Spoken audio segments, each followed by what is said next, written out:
In the vibrant city of Arcadia, Alex found solace in the presence of his best friend Max. In this bustling metropolis, where life moved at a relentless pace, Alex and Max were constants and always by each other's side. Their friendship was a beacon, a guiding light that illuminated their shared experiences. Max was more than just a friend to Alex. He was a companion, a confidant, a constant in the ebb and flow of Alex's life.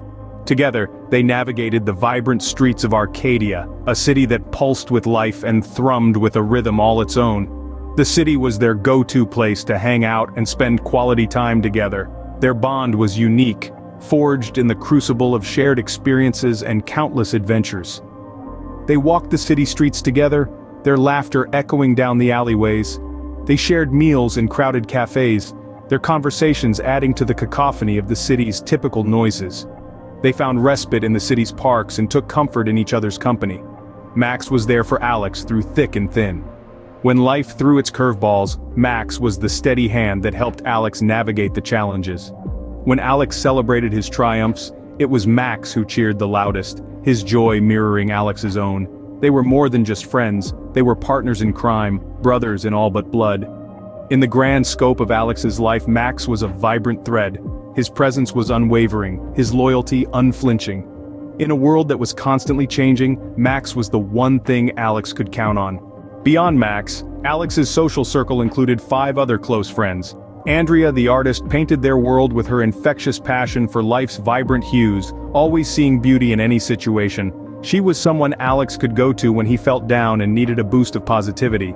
Jake, the adventurer, was the heartbeat of their escapades, always pushing the boundaries of the ordinary and finding new places to explore. Sarah, the intellectual, was their compass, guiding them through life's complexities with wisdom and grace, as well as being the one who would easily solve any problem. Chris, the joker, was the melody in their symphony.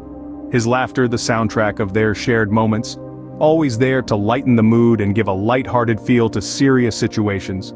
Olivia, the empath, was their anchor, offering a safe harbor in the stormy seas of life. Each friend, a unique note, harmonized perfectly in the symphony of their friendship. Their lives intertwined seamlessly, crafting a series of memories that Alex cherished. Each adventure, each shared laugh, each quiet moment of introspection was a thread in the intricate fabric of their camaraderie. One day, as Alex strolled through the familiar city streets with Max by his side, a passerby, thinking he was trying to talk to him, asked who Alex was talking to. A sense of confusion washed over Alex's face as he pointed to Max, standing right beside him. He looked at the stranger, pointed at his best friend and said, "Him, Max." But the stranger's face only deepened in confusion, his eyes darting around, unable to see the friend Alex was referring to. The stranger's words echoed in Alex's mind, a chilling realization creeping upon him. "There's no one there," the stranger had said, his voice a whisper in the bustling city noise.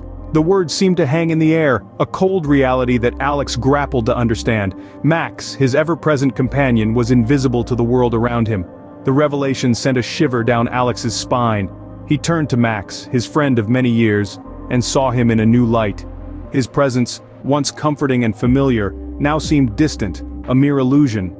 Alex stood there, his mind racing, his heart pounding. He thought back to the countless moments he had shared with Max and his other friends. Andrea, Jake, Sarah, Chris, and Olivia.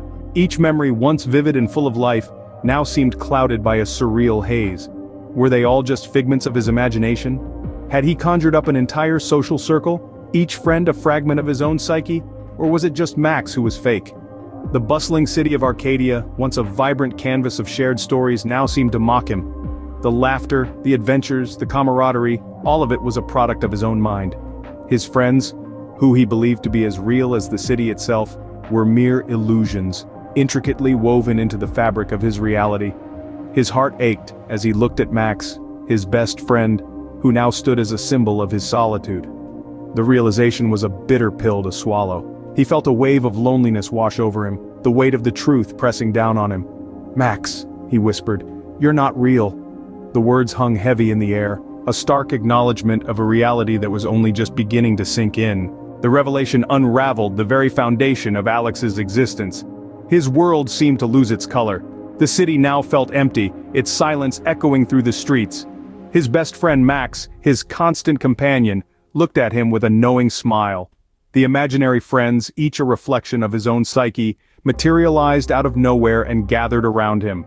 Andrea with her vibrant art, Jake with his adventurous spirit, Sarah with her intellectual conversations, Chris with his infectious laughter, and Olivia with her empathetic soul, all stood there, as real to Alex as the city he called home.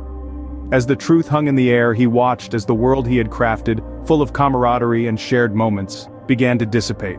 Max, the unwavering presence, gave a smile to Alex, then faded into the background. Andrea, Jake, Sarah, Chris and Olivia all started to blur, their forms becoming less distinct, their voices fading into whispers. The vibrant colors drained away, the laughter ceased, and the adventures ended. One by one his friends, his confidants and his companions all disappeared, leaving only their echoes behind. Standing in the remnants of a world that had never truly existed, Alex felt a profound sadness. He was all alone, truly alone, in a city that was now stripped of its fantastical embellishments. The bustling cafes and serene parks now stood as stark reminders of his solitude. Yet, amid this stark reality, Alex found something else. He found a sense of self-awareness, a clarity that he had never experienced before. He realized that he had been living in a world constructed by his own mind, a world that was as real to him as the city of Arcadia. Alex, standing in the quietude of self-awareness, confronted the solitude that had long been obscured by the figments of his imagination. His friends may have been imaginary, but the lessons they taught him, the experiences they shared, and the growth he experienced, were as real as the city he stood in.